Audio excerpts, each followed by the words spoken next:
Let's take our Bible into the book of Ephesians chapter 2. I intend not to take time, but probably just give some introduction of my message today. Ephesians chapter 2. That song really blessed my heart tonight, reminding me that God did it all for us. Ephesians chapter 2 from verse 1 to 4. I'm taking that verse 4 as really our emphasis, or to lay for us our message. Okay, chapter 2 verse 1 to 4.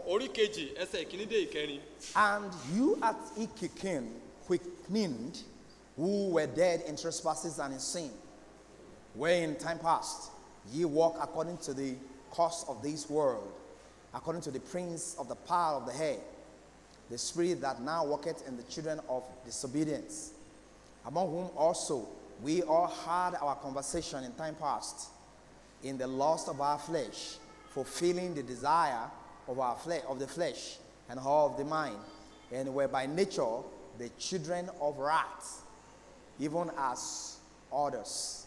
Now verse 4. But God, who is rich in mercy, for his great love wherewith he loved us. I want us to read that verse 4 strongly one more time. Let's go now.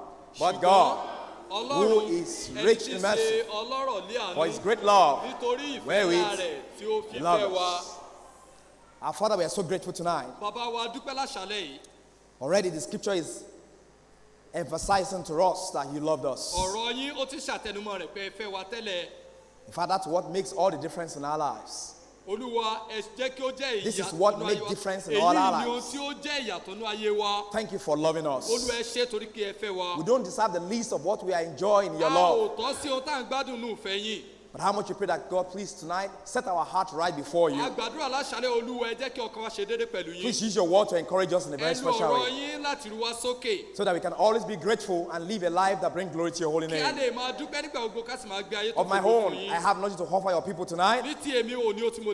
So God, please make it all about you tonight. Let them see you and let them have your word tonight. Thank you, Father, for what you are going to do. For in Jesus' name we are praying. Thank you. Can I have your seat? You're all welcome tonight. That verse 4. But God. That was what I want to follow through in the Word of God. I use that Bible verse to lay the message down so I can follow all other parts that we found the two words, but God.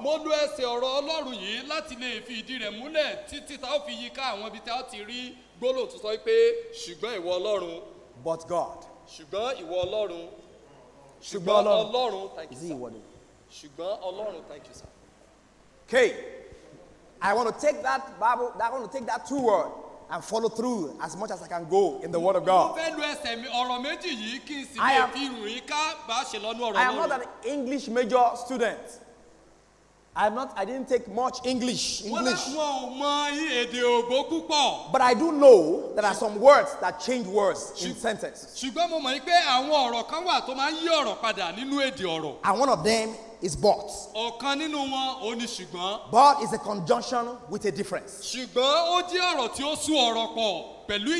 that is a word that when it is when the word is said, it gives us more. It gives room for additional word that change what has been said. If I said, that was a good idea, but so that word casts shadow on what has been said. Because the next thing that we said will give me additional word to what has been said before, and it will change what has been said. Which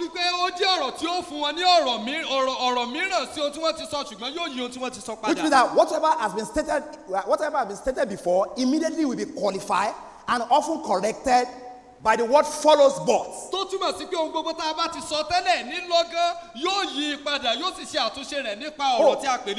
He's a good man. But once the word comes, Once the word but comes, that means we are expecting something else. Baba Shobalaje is a good man. But I know you are expecting something. He snores a lot when he sleeps at night. Mama, is that not true? He said, Yashobalaje agree with me. So instead for him to say yes or no, he just laughs. Ah, it's true. Yashobalaje, is that not true? Mama, Amen. Amen. So each time the word but is introduced, something else is coming. But I've not seen any word that changed what has been said more than when God followed but.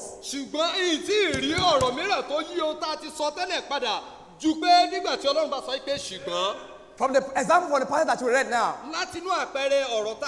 the last verse, that verse 3 said, we are children of the wrath. Even as others were. But God, that changed the whole thing. But God in his mercy, which is rich in mercy, for his great love wherewith he hath loved us. If there's anything that ought to follow the but in our life, it should be God. Amen. You know, we always sing that there's one song we sang in Yoruba. There's a but in my life. Oh God, I don't want it. You God that healed Jabez from his hole. Deliver me from mine. Because we always know that every time God follows our board, there's going to be a big change. We have seen that if God did not love man, if God did not come to the rescue of man, who is rich in mercy, the love that he has loved us, we will not have had any hope. On our way to destruction, on our way to eternal damnation. But because he loved us, I'm going ahead of my thought now. And that's why I will call the title, But God. Two words that change everything.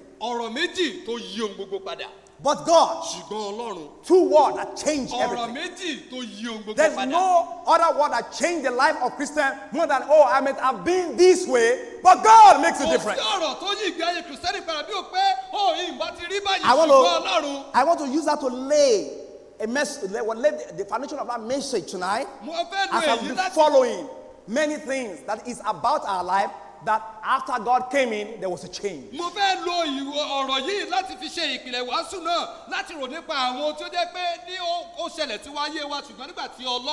going to make it a kind of long sentences, but you just get it. I hope that they can follow it up. I will be using it long. Because of our time, let me run a little bit. You may be a sinner. You may be a sinner, but God loves you. Amen. Amen. You may be a sinner. Oh, we are sinners, but God loves us. Romans chapter 5, verse from verse 6. Let me begin to introduce. Like I said, I will continue to follow it through in the Bible where we find those words, but God, but God, but God. Look at Romans chapter 5. And verse 6, the Bible said, but when we were yet without strength, in due time Christ died for the ungodly. Oh, verse 5. I missed verse 5. And hope maketh not ashamed, because the love of God is shed abroad in our hearts by the Holy Ghost, which is given unto us. For when we were yet without strength, in due time Christ died for the ungodly. Amen. For scarcely for a righteous man will one die, yet peradventure for a good man some will even dare to die. But God, amen. But God commended his love toward us, in that while we were yet sinners, Christ died for us. While we were yet a sinner, Christ died in our place. Hey, we are sinners, but we are loved. It is always startled me and amazed me when I see this Bible verse many times I read it. Ó jẹ́ ohun tó máa ń yà mí lẹ́nu nígbà tí bá rí ẹsẹ̀ ọ̀rọ̀ Ọlọ́run nígbà tí mo We bá kà know á. it is human. Naturally, we love people that are good. A mọ̀ pé ní ti ènìyàn, That's what àwọn he said. fẹ́ àwọn tó dára. Those who are exceptional, Àwọn those tó who are jẹ́ ní kind, ìyàtọ̀, àwọn those tí who are wọ́n dára, compassionate, àwọn ènìyàn tí those wọ́n who are dára, generous. àwọn tí wọ́n máa ń bí fún ni. Hey, we always like to take their side. A máa ń fẹ́ dúró ní ìhà tiwọn We ni. always like to defend them. A máa ń fẹ́ dáàbò bò wọ́n. We always want to be identified A with fẹ́ them. máa ń ní ìmọ̀lára It is pẹ̀lú wọn. natural for human to do that. Ó jẹ́ ti ènìyàn láti ṣe We nǹkan may wọ̀nyí. not be good ourselves, A lè má dára àwa but we gangan. always like to identify with somebody we can call Ṣùgbọ́n good. a máa fẹ́ fara mẹ́ ẹni tí ó jẹ́ pé a lè sọ pé ó dára. But how do we teach those who are cruel to us? Ṣùgbọ́n bó la ṣe máa ń ṣe pẹ̀lú àwọn tó dàbí ẹni pé wọ́n dájú sí wa. Those who cause us many pain. Àwọn tí wọ́n máa ń fa ọ̀pọ̀lọpọ̀ ìrora fún wa. Our backstabbers. And to if you're bad, you don't Àwọn want tí to wọ́n ahead. àwọn tí wọ́n ń gún wa lọ́bẹ. Back, those who stab us in the back. Àwọn tí wọ́n ń fi ọ̀bẹ ẹ̀yìn gún wa. Those who hurt us. Àwọn tí wọ́n ń pa wá lára. People that are ungrateful to Àwọn us. tí wọ́n ti ẹ̀ mọ̀rẹ́ fún wa. Who many times try to ruin us. Àwọn tó yẹ kó lọ́pọ̀lọpọ̀ gbà wọ́n máa ń fẹ́ bá Try tiwa to jẹ́ ni. ruin our reputation. Àwọn tí wọ́n máa ń fẹ́ ba ìkárí àwọn People jẹ́ who ipò wa always jẹ́ ni. cause us pain day to day. Àwọn tí wọ́n máa ń fẹ́ mú wa la ìrora kọjá ní ojoojúmọ́. How do we trust them? How do we treat them? Bọ́ọ̀ la ṣe ń ṣe pẹ̀lú wọn. Do we love them? Ìjà fẹ́ wọn.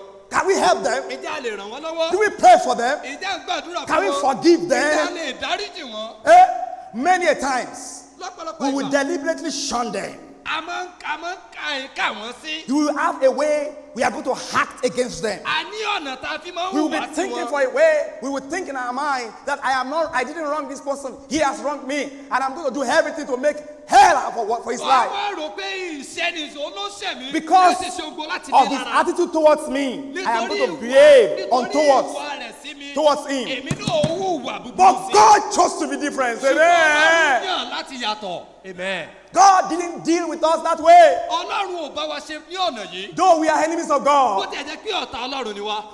Though we chose God, we chose sin above God. Bó tilẹ̀ jẹ́ pé a yẹn ẹ̀ṣẹ̀ We ju want Ọlọ́run lọ. we want to live without God. A fẹ́ gbé láìsí Ọlọ́run. We will rebel against him. À ń ṣọ̀tẹ̀ sí We Ọlọ́run. speak vanity of his A name. máa ń sọ ọ̀rọ̀ búburú We are sí. wicked in our hearts. A jẹ́ ẹni búburú. ní Our ọkàn sin wa. kept us away from his glory. Ẹ̀ṣẹ̀ wa ó yà wá kúrò nínú ògo rẹ̀. We are so much mindful of our own wicked acts that we do not deserve God's law. A máa ń ná ní ohun búburú wa débi pé a ò ná ní We are Ọlọ́run. fooling around with our life and we don't want to listen to what God says. A kún fún ìgbé ayé wa tó bẹ́ẹ̀ gẹ́gẹ́ wípé a fẹ́ gbọ́ tẹ́tí tó You tọ́lọ́run know, sọ. it was described for us in the book of Ephesians chapter 2 A ṣàlàyé rẹ̀ nínú ìwé Éfésù orí kejì. that we are children, what is the spirit that lives in the children of disobedience. Pé ẹ̀mí tó ń gbé nínú ayé àwọn ọmọ Intentionally, aláìgbọ́ràn. deliberately, we go against God. A lọ ní ìwà wa So we can kò sí say Ọlọ́run. we are truly an enemy to God. A lè sọ pé lóòótọ́ ọ̀tá Ọlọ́run ni wá. But yet, God loved us. Ṣùgbọ́n síbẹ̀ Ọlọ́run fẹ́ wa. Amen.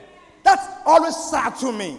Èyí ó máa ń yà mí lẹ́nu. That always surprised me. Èyí máa ń jẹ́ We ìjánu sang fún that mi. song that we do not even know why he loved us. A kọrin pé àti ẹ̀mọ̀dí tó ṣe fẹ́ wa. In fact, we just saw that he loved us. Aṣákàmọ̀ kó fẹ́ wa ni. He loved us and he sent his only begotten son. Ó fẹ́ wa ó sì rán ọmọ rẹ̀ kan sọ́dọ̀ When we do not deserve his love at Nígbà all. tí ìfẹ́ rẹ̀ ò tọ́ When sí it wa. does not, God does not need to show mercy or kindness to us. God turned his face on Nígbà us. tí Ọlọ́run ò nílò láti fi àánú tàbí ìṣoore He rẹ̀ said, hàn, ó kọjú sí wa. He that need what the Bible said what, but God commended his love. Ó ní ṣùgbọ́n Ọlọ́run fi ìfẹ́ òun You know- pàápàá hàn. It is always easy to declare love.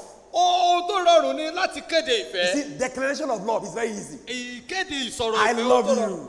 rọrùn. Èmi náà nífẹ̀ẹ́ yín. I love you. Èmi náà nífẹ̀ẹ́ yín. That's declaration of love. Ìkéde ìsọ̀rọ̀ ìfẹ́ Oh, rẹ̀. it's easier for us to just to declare it. Ó rọrùn fún ọ láti sọ. But it's one thing to declare it. It's another thing to demonstrate it. Ṣùgbọ́n ohun kan ni láti kéde rẹ̀, ohun mìíràn ni láti ṣe. It's easier for man to just declare that I love you. Ó rọrùn fún ènìyàn láti sọ pé But mo the Bible fẹ́ said, ọ. but God commended. Ṣùgbọ́n Bíbélì sọ pé ṣùgbọ́n The Ọlọ́run word fi ìfẹ́ commended òun means pàápàá God hàn. demonstrate. Ọ̀rọ̀ pé ó fi ìfẹ́ rẹ̀, ó God túbọ̀ sí show. Ọlọ́run fi hàn gbangba, ó God ṣe é. prove. Ó ṣe é. God make it happen to you and Ó I jẹ́ kó ṣẹlẹ̀ sẹ́mi àti ẹ. that I love you. Pé òun fẹ́ wa. I love you. Mo fẹ́ ọ. He that knew no sin, Ẹni tí kò mọ but ẹ̀ṣẹ̀ was rí. made sin for us, A ti fi sí ẹ̀ṣẹ̀ fún that wa. we may be made the righteousness of God in Kí ẹ him. máa lè ṣe wá ní òdodo Ọlọ́run The nínú Bible rẹ̀. said in the book of 1 John chapter 4 verse 9 and 10 that we are not the one that love him. Bíbélì sọ pé àwọn kan la fẹ́. But he is the one that loved òun ló us. fẹ́ wa. In verse 19, he said, we love him because he first ní loved us. ẹsẹ̀ kọkànlélógún ní afẹ́ nítorí kò fẹ́ wa. Do you know there's nobody in this auditorium tonight that God did not love? ṣé o mọ̀ pé kò sí ẹnikẹ́ni nínú gbọ̀ngàn láṣálẹ̀ tọ́lọ́run ò fẹ́. Let me submit that to you tonight. God loves you. ṣé o sọ fún ọlọ́ṣálẹ̀ I ọlọ́run don't fẹ́ ọ. care what your situation may be, but God loves you. No matter how bad you are, God loves you. The Bible says, for God so loved the world. Bíbélì sọ pé Ọlọ́run fẹ́ aráyé tó bẹ́ẹ̀ gẹ́. Osama bin Laden is part of the world. Osama bin Laden ara ayé náà ni. Boko Haram, they are part of the Àwọn world. Boko Haram ajára wọn. Banditries, all those banditries that are killing, all those Fulanis, they are part of the world. Could you believe that God loved them? Ṣé ẹ mọ̀ pé Ọlọ́run fẹ́ wọn? That is, I think some of you will say God, but why? A máa rò pé ọ̀pọ̀lọpọ̀ àwọn kan Ọlọ́run kí ló dé? Ọlọ́run irú àwọn yẹn kó lè kẹfẹ́ o. You shouldn't love people Ó tiẹ̀ like wà that. reasonable pé ẹ fẹ́ àwa. It is reasonable that you loved us. Àbí?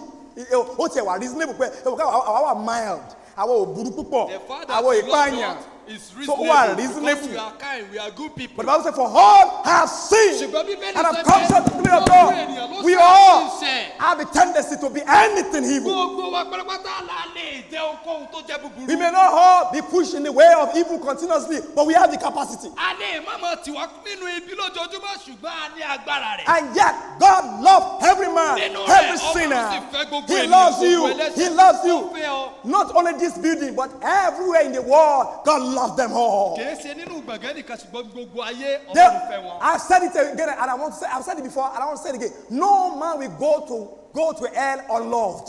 Mo ti sọ yìí ní ìsìn tó sọ pé kò sí ẹnikẹ́ni tó lọ ọ̀run àpáàdì láì fẹ́. Eh?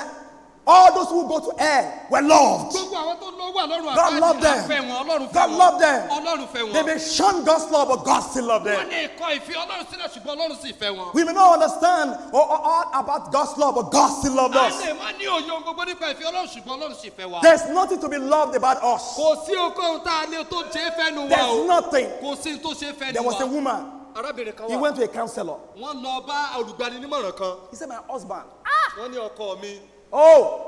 hurts me.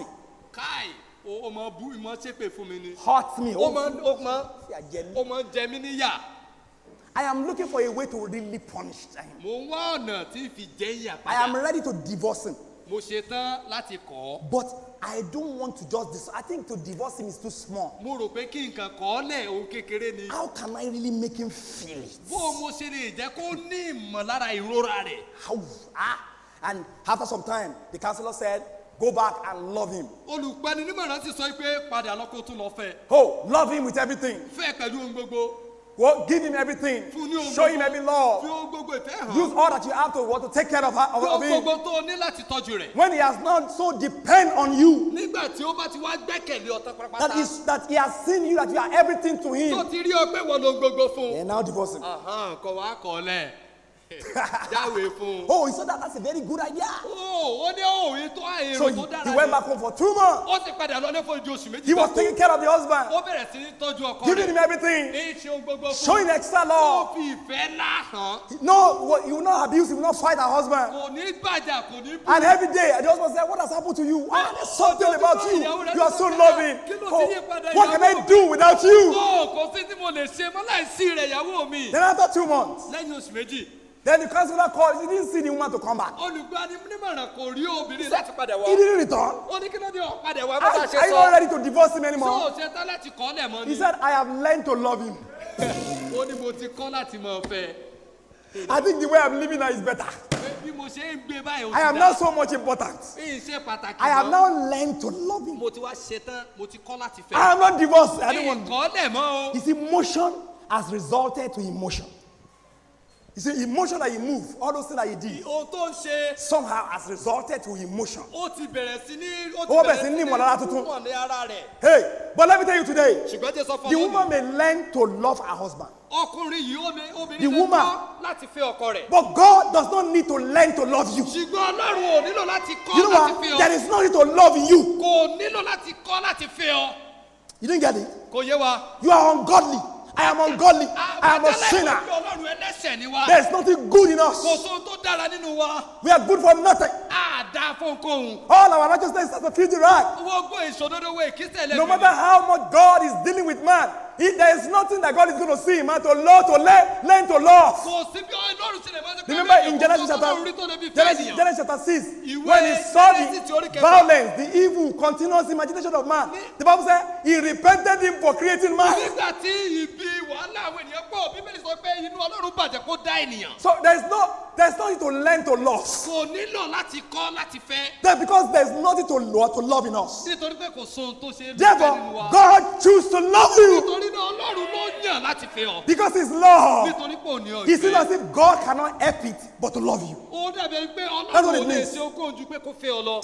Did you get that? That means that as if God cannot even help loving ó you. dàbí ẹni pé Ọlọ́run ò lè ṣe okòó ju kó kàn That fẹ́ is ọ lọ. how much we are so special to God. bó o jẹ́ ṣe pàtàkì tó sọ Ọlọ́run rèé. And if you understand that, tó yẹ bá sì yé ọ. that what really changed the life of a man is that God loves me. pé ohun tó yí ayé ènìyàn padà That sí is Ọlọ́run what. fẹ́. That's what the choir, what Presbyterian just sang for us orin now. táwọn akọrin kọ fún wa rèé. He loved us. ó fẹ́ wa. He sent His Son ó here. rán ọmọ rẹ̀ wá. He sent His Son. ó rán ọmọ rẹ̀. He gave His Son ó fi ọmọ rẹ̀ fún wa. that His Son might give His pé life, kí ọmọ rẹ̀ lè fi ayé that rẹ̀ you fún may wa. have that life eternal, pé kí àwọn bá lè ní ìyè nípẹ̀kun. that you may not live miserable all your kí life. àwọn bá máa gbé ìgbé ayé rúdurùdu. That's what changed the course of èyí man. ni ó yí ìgbé ayé ènìyàn padà. I don't care what you may be going through today. kàmí o tó bá àmọ́ là kọjá Go lónìí. back to the Calvary. padà sí káfárì. Remember how much He loves you, láti ibi ó ṣe how fi much He ọkọ. shed His blood for bí ó you, ṣe jẹ ẹ̀jẹ̀ rẹ̀ sílẹ̀ and you fún can ọkọ. still look to Him that He has plans for your ó sì life. tún lè wò pé ó ní ètò fún ayé rẹ̀. He loves you. ó fẹ́ ọ. You may be a sinner. ó lè jẹ́ lẹ́sẹ̀. You may not be wanted. ó lè má jẹ́ni tá a You may fẹ́. be looked down a upon, lè má ká ọ kún. but God loves you. ṣùgbọ́n Ọlọ́run sì fẹ́ ọ. No man will stand before God accepted, kò sí ẹnikẹ́ni tó lè dúró wájú Ọlọ́run tó lè jẹ́ if ìtẹ́wọ́gbà. not because of the work of His love. tí ì bá ṣe torí iṣẹ́ ìfẹ́ rẹ̀. amen. Nobody kò sí will ẹnìkan. stand before God kò sí ẹnìkan tó lè dúró wájú and this Ọlọ́run. this man is acceptable. tí ó ti láti sọ pé ènìyàn yóò jẹ́ ìtẹ́wọ́gbà. It's because He worked of His love ṣùgbọ́n torí that iṣẹ́ covered ìfẹ́ our rẹ̀. sin with the robe of His tó righteousness. dáàbò bo ẹ̀ṣẹ̀ wa He did pẹ̀lú aṣọ He did òdodo not rẹ̀. call us into His family because we are holy, kò pè wá sínú ẹbí rẹ̀ torí pa jẹ́ mímọ́. but He called us that He might make us holy. ṣùgbọ́n ó kọ́ wa kí ó lè sọ wá di mímọ́. It is His love that changes us. ìfẹ́ rẹ̀ ló yí wa padà. Do you know the love of God today? ìjọ ọmọ ìfẹ́ Ọlọ́run. Have you accepted His love ìjọ ti today? gba ìfẹ́ Ọlọ́run His lónìí. love still dwelling in your heart today. ìjẹ́ ìfẹ́ rẹ̀ ti ń gbé nínú ọkàn rẹ̀ Because lónìí. if the love of God is not in your heart, you are not changed at all. torí pé tí ìfẹ́ Ọlọ́run bá sínú ọkàn rẹ̀ ò yí padà kankan. What changes the life of man is the love of God. tó yí ìbínú ènìyàn padà ó ní ìfẹ́ Ọlọ́run. What changed the cruel heart of man is that God loved us tó yí undeservingly. ayé ènìyàn búburú padà ní pé Ọlọ́run fẹ́ wa. Christ died for the ungodly. Jésù ó kú fún aláìgbàgbọ́. The righteous died for the unrighteous. Olódodo kú fún aláìṣòdodo. òdodo ó kú fún aláìṣòdodo. Do you value His love anymore? ìjọ rántí ìfẹ́ rẹ̀. Why we are going through all the problems in Nigeria nígbà tí today? wọ́n la gbogbo ìṣòro kọjá lórílẹ̀‐èdè lónìí. Insecurity here and there. àìláàbò. Listen to me now. Gbọ́ mi. Why instead of us focusing on them, ohun tá a fi máa kọjú sí wọn. instead of us looking at it and be thinking and be sighing and be worrying and be tabulating and be calculating, remember this, that God loves rántí you èyí pé Ọlọ́run fẹ́ ọ. amen. and He wants to change you. yóò sì yí ọ padà. And He wants to change you. fẹ́ yí ọ padà. Let me move for a little bit. jẹ́ n tẹ̀síwájú You sí. may be a sinner, o lè jẹ́ ẹlẹ́ṣẹ̀ but God loves you. ṣùgbọ́n Ọlọ́run fẹ́ ọ. Look at another one. ẹ wo mìíràn. You may think you have been forsaken. o lè rò pé a ti gbàgbé rẹ. You may think you have been o forsaken, lè rò yí pé a ti gbàgbé rẹ. but God is with you. ṣùgbọ́n Ọlọ́run wà pẹ̀lú rẹ. amen. You may think you have been forsaken, o lè rò yí pé a ti gbàgbé rẹ. but God is with you. ṣùgbọ́n Ọlọ́run ń bẹ pẹ̀lú rẹ. Him that He loved, He chose to be with all day. àwọn tí ó fẹ́ àwọn ló yàn láti wà pẹ̀lú ní gbogbo ìgbà. Because of my time, let me go to book of Genesis chapter 48. ẹ já wo ìwé I'll be picking verses because of our time. Genesis I'll pick the orí verses. I'll pick the verses very quickly. kejìdínláàdọ́ta. Genesis chapter 48. Genesis orí kejìdínláàdọ́ta. Okay, this is Jacob on his deathbed. Jákọ́bù ní nígbà tí ó ń kú lọ. The verse 1 says, and it came to pass after these things that one told Joseph, behold, thy father is sick. And he took with him his two sons, Manasseh and Ephraim. Let me jump to chapter 8, verse 8. And Israel beheld Joseph's son and said, who are these? Joseph brought his two sons to his father. Joseph mú àwọn ọmọ rẹ̀ méjèèjì wá tọ̀ bàbá rẹ̀ wá. And he asked them, bàbá rẹ̀ sì Who are béèrè these? ó ní àwọn wo lè In yí. verse 9, the Bible says, and Joseph said unto his father, they are my son, he whom God hath given me in this place. You see, he was talking about this place that he ó is. sọ̀rọ̀ nípa Egypt. ibi tó wà yìí Íjíbítì. And he said, bring them, I pray thee, unto me, and I will bless them. You know, when he came around, then Jacob intertwined his hand and he blessed them. He said, the younger ahead of the holder. Jósẹ́fù ó bùkún fún wọn But in verse 20, ní ẹsẹ̀ ogún. and he blessed them that day, and saying, in thee shall Israel be blessed.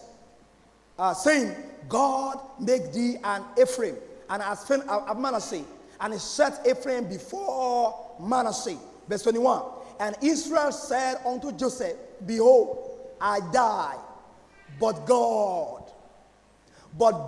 shall be with you Yóò wà pẹ̀lú rẹ. and bring you again unto the land Yóò of sì your tún mú yín fathers. lọ sí ilẹ̀ àwọn bàbá yín. You see, Joseph was referring to that word. I am not in the place that we ought to be. Jósẹ́fù sọ fún pé èmi ìsí níbi tó yẹ kí n wà Jákọ́bù. I am in this place, which is Egypt. Pé mo wà ní ibi tí ṣe Íjíbítì. But Jacob reminded him Ṣùgbọ́n Jákọ́bù rán létí as he was about to die nígbà tí ó kú lọ that God pé Ọlọ́run will be with you. yóò wà pẹ̀lú rẹ. He has not forsaken Kò you. ní gbàgbé yín. He has not forgotten that he has his people here. Kò gbàgbé pọ̀ láwọn ènìyàn níbí. And he will bring them out someday. Yóò sì mú wọn jáde ní ọjọ́ kan. For Amen. so he has promised. Nítorí pé bẹ́ẹ̀ ló ti ṣèlérí. You see, Jacob Jákọ́bù has learned it from his own ó forefathers, ti kọ́ láti ọ̀dọ̀ àwọn bàbá ńlá Abraham rẹ̀. and Isaac, Ábúráhámù àti Ísákì. that God is ever faithful. Pé Ọlọ́run jẹ́ olótìtọ́. No, all through his life, Pé ní gbogbo ayé rẹ̀. he has been a cheater. Pé ó ti jẹ́ arẹ́nijẹ. Hey, heel grabber. Ó jẹ́ arẹ́nijẹ Eh, lórí ha, lọ́ọ̀dà. he's a liar. Ó jẹ́ òpùrọ́. But he met God Ṣùgbọ́n ó bá Ọlọ́run because pàdé. God loves him Nítorí pé Ọlọ́run fẹ́. and God changed him. Ọlọ́run sì yí i padà. God brought so many experiences way, Ọlọ́run mú ọ̀pọ̀lọpọ̀ ìrírí wá sí ọ̀nà some rẹ̀. sorrowful experiences, Ọ̀pọ̀lọpọ̀ ìrírí tó insurmountable burú. difficulties. Àwọn tí ó lágbára gan. But each time as he journeyed, Ṣùgbọ́n ní gbogbo ìgbà tó bá ti rìnrìn àjò. he realized that God is his guide. Ó rántí pé Ọlọ́run ló God tọ́. has been his guide, Ọlọ́run ló tọ́. and God has been his God. Ọlọ́run sì ni Ọlọ́run He rẹ̀. took him through all the journey. Ó mú un lọ la gbogbo èròjà The man that náà. was called heel grabber, Ẹni tí a pè ní arẹ́nijẹ. agbanilẹ́sẹ̀ mùtí rẹ́nijẹ́, Arẹ́nijẹ. he now become a God grabber Ó wá di ẹni tó ń di Ọlọ́run mú. that has God. Bless Ẹni tí ó me. bu Ọlọ́run sọ pé Ọlọ́run bùkún mi o. He has been going his way Ó before, ti lọ ní gbogbo ọ̀nà rẹ̀ tẹ́lẹ̀. but when he met God, Ṣùgbọ́n nígbà tó pàdé God Ọlọ́run. changed him. Ọlọ́run yí i padà. He become a better him. Ó di ènìyàn tó dára. Now he's no more grabbing the heel of man. Ó bu He's no more grabbing the heel of bu man. ẹsẹ̀ ènìyàn mú mọ́. He grabbed God. Ó bu Ọlọ́run He sórí. lay hold on God. Ó di Ọlọ́run mú. Bless me. Bùkún mi. Do you know why? Sọ́ọ̀mọ̀dí. Because he knew Torí pé ó mọ̀. he has learned Ó mọ̀. all his life Gbogbo ayé rẹ̀. that God is faithful. Pé Ọlọ́run tó lótìtọ́. Listen, and when he was about to die, Nígbà tó sì fẹ́ kú. there is no other heritage Kò sí ogún mìíràn he wants to leave behind. tí ó fẹ́ fi sílẹ̀ mọ́. There's no other thing he wants to Kò leave sí behind ogún kankan tó fẹ́ fi lẹ̀ for his children. fún àwọn ọmọ rẹ̀. But faith in God, Ṣùgbọ́n ìgbàgbọ́ nínú Ọlọ́run. faithfulness of God. Ìjọ lótìtọ́ Ọlọ́run. He said, God will be with Ó ní you. Ọlọ́run yóò wà pẹ̀lú Listen, yín. now, faith in the living God Ìgbàgbọ́ nínú Ọlọ́run àlàyé. is the greatest heritage we can give to any generation. Ó ní ogún tí ó dára jù tó lè fún Faith in the living God. Oh, unfortunately, Ó jẹ́ ohun ìbànújẹ́. our parents are no more passing down the faith. Pé àwọn òbí wa wọn fi ìgbàgbọ́ We náà don't lélẹ̀ pass mọ́. the Bible down the line. A fi Hey, ìgbàgbọ́ náà lélẹ̀ we fún don't wọn. pass prayer down the line. A jẹ́ kí We don't ìgbà pass, àdúrà oh, a godly fi lélẹ̀ wears, fún wọn. godly attire, Aṣọ tó Down fi the line. Ọlọ́run a fi lélẹ̀ faithfulness fún of God. wọn. Down the Ìjọba line. tó ti Ọlọ́run a fi lélẹ̀ mọ́. We are thinking about how to give them more money, À ń rò bá ṣe how máa to fún give ọ them more ní education, bá ṣe máa fún ọ ní ẹ̀kọ́ how to púpọ̀. give them more things. Bí a ṣe fún ọ ní ohun tó pọ̀. And all these things that you give them Gbogbo nǹkan òyìn tá a ṣe cannot fún rescue wọn them. kò lè gbà wọ́n. Jacob, remember, Jákọ́bù rántí pé God has been faithful. Ọlọ́run ti jẹ́ olótìtọ́. He told Joseph, Ó sì pé Jósẹ́fù. God will be with you. Ọlọ́run yóò wà pẹ̀lú yín. God will not forsake you. Ọlọ́run ò ní gbàgbé yín. Psalm number 9 verse 10. Sáàmù. And they that know thy name. Àwọn tí ó mọ orúkọ rẹ. Psalm number 9 verse 10. Psalm 9, 10. Sáàmù Orí kẹsàn-án ẹsẹ̀ orí kẹwàá. kẹsàn-án ẹsẹ̀ kẹwàá. And they that know thy name Àwọn tí wọ́n mọ orúkọ rẹ. will put their trust in Wọ́n thee. fi ìgbẹ́kẹ̀lé wọn sínú rẹ. For thou, Nítorí ìwọ. what a testimony Irú ẹ̀rí wo of rèé? our God. Fún Ọlọ́run For wa. thou, Nítorí ìwọ. Lord, Ọlọ́run. had not forsaken them Tí ìgbàgbé wọn rí. that seek thee. Àwọn tí ó wà ọ́. All the life of Jacob, Ní gbogbo ayé Jákọ́bù. he learned it. Ó kọ́. He has not been faithful. Kò jẹ́ olótìtọ́. He has not been looking to God. Kò máa wo Ọlọ́run. But when he met God, Ṣùgbọ́n nígbà tó bá he said that's Ọlọ́run the pàdé. greatest heritage so far. Èyí ni Oh, ogún tí ó dára jù tó Time ní. did not permit me. Àkókò nígbà In mìíràn chapter yìí. 28, Orin Dáfídì in chapter 28, ní ẹsẹ̀ while he was ọgbọ̀n going, ó lé méjì. when he, Dimeji 28, Ọgbọ̀n ó dín while méjì. he was traveling his way to Padanaram, Nígbà tí ó rìnrìn àjò rẹ̀ lọ sí Panaramu. that was when he met God. Ibẹ̀ ló ti pàdé Ọlọ́run. Ladder, where the angels are going up and down. Àkàsọ̀ àkàbà níbi tí àwọn áńgẹ́lì ń lọ tí wọ́n And gbọ́. God told him, Ọlọ́run sì wí fún I pé will be with thee. wà pẹ̀lú rẹ̀. I will fulfill. Let's read it. Ọdẹ ẹ̀jẹ̀ àká. Verse 15. We will not read everything. Verse 15. Ẹ̀jẹ̀ àká. 28, verse 15. Orí kejì dín ní Are we there? ọgbọ̀n. Oh, my Bible is 28, 15. The Bible, Genesis chapter 8, Genesis chapter 28, verse 15. The Bible said, and behold, Sì kíyèsí. I am with thee, Èmi wà pẹ̀lú rẹ̀. and will keep thee Èmi ó sì pa ọ́ mọ́. in all Ní places ibi gbogbo tí ìwọ where lọ. thou goest.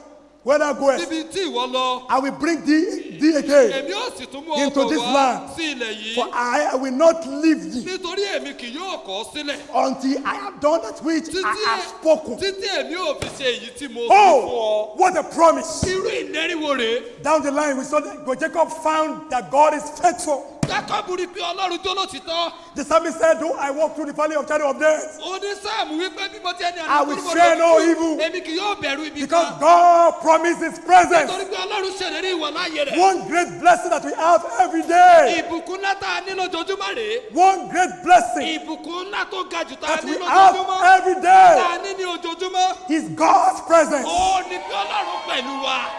He is always with us. Ó wà pẹ̀lú wa nígbà gbogbo. Don't feel forsaken anymore. Ẹ ò má rò pa àti gbàgbé rẹ mọ́. Don't let Nigeria situation make you feel that God has Pàtó tí forgotten you. Nàìjíríà là kọjá kójú òdàrú ògbéni pẹ̀lú I am gbàgbé rẹ. hearing Nigerians saying, Mò ń gbọ́ Nàìjíríà ti wí pé Nigerians, àwọn ará Nàìjíríà ọmọ Nàìjíríà. but why did you create me in Nigeria? Kí ló dé tó dá mi sórílẹ̀-èdè Oh, there Nàìjíríà? are other good places to be. Ọlọ́run ọ̀pọ̀lọpọ̀ ibi tó dára ló wà láti tí mo lè wá. God will not forsake his own. Ọlọ́run ò lè gbàgbé àwọn He tí. promised to always be with you. Ó ṣèlérí láti wà pẹ̀lú rẹ̀ ńgbà We gbogbo. don't have any other place Àní where we can be secure. àní ibòmíràn tá a ti lè ní ààbò.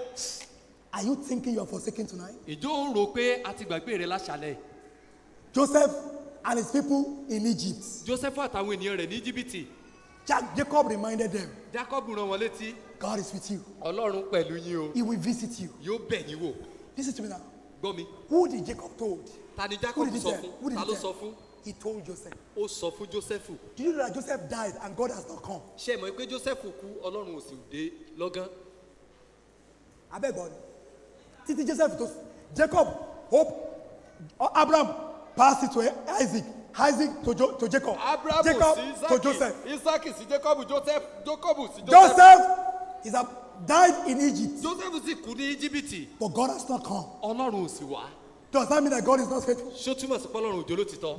When Joseph is going to die, Nígbà tí Joseph fẹ́ kú, he said, ó sọ fún wọn pé the Lord is coming. Ọlọ́run ń bọ̀ wá. Amen. He passed it down. Ó náà tún fi lélẹ̀ fún wọn. And when he comes, Ó ní tó bá sì dé o. carry my bone along Gbogbo eégún mi ẹ gbé e lọ. and bury it in the land. Kẹ̀sì sí Oh. sí ibi ilẹ̀ náà. And truly, lo and behold, Akẹ́- God kept his promise. Ọlọ́run ó mú ìlérí Because rẹ̀ he's ṣẹ. always with you. Nítorí pé ó wà pẹ̀lú rẹ̀. God is always with you. Ọlọ́run bẹ pẹ̀lú rẹ̀ He's gbogbo ìgbà. working out his plan. Ó ṣètò rẹ̀ o. Many a times we pastor Lọ́pọ̀lọpọ̀ àwọn come oníwàásù. around you A máa wá sọ́dọ̀ in your yín. time of your loneliness, Nígbà tí ó bá kọ in your ẹ̀yìn time of your nìkan. depression, Nígbà tí ẹ bá ní ìpòrúurú. in the time that you have great needs. Nígbà tí ẹ bá ní àìní We tó will pọ̀. encourage you. A máa ru yín sókè. But you know what we are telling you? Ṣùgbọ́n ẹ máa tà sọ fún yín. God is with you. Ọlọ́run pẹ̀lú. My brother and my sister, Arákùnrin hold àti on, arábìnrin mi. hold Dúró on, dè. trust him still, Gbẹ́kẹ̀lé síbẹ̀. keep praying, Gbàdúrà sí. and lo and behold, You will know. Yóò You can always rest. o pé o lè sinmi lé nígbà All the weight of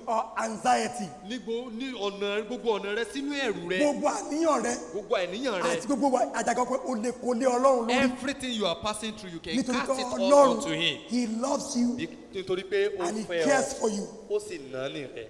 You may be feeling forsaken today, O lè máa rò pé a ti gbàgbé rẹ lónìí o. but he has not forgotten you. Ṣùgbọ́n kò gbàgbé rẹ. He will be with you. Yóò wà pẹ̀lú. Every head bow. Gbogbo orí kó wà ní dídì.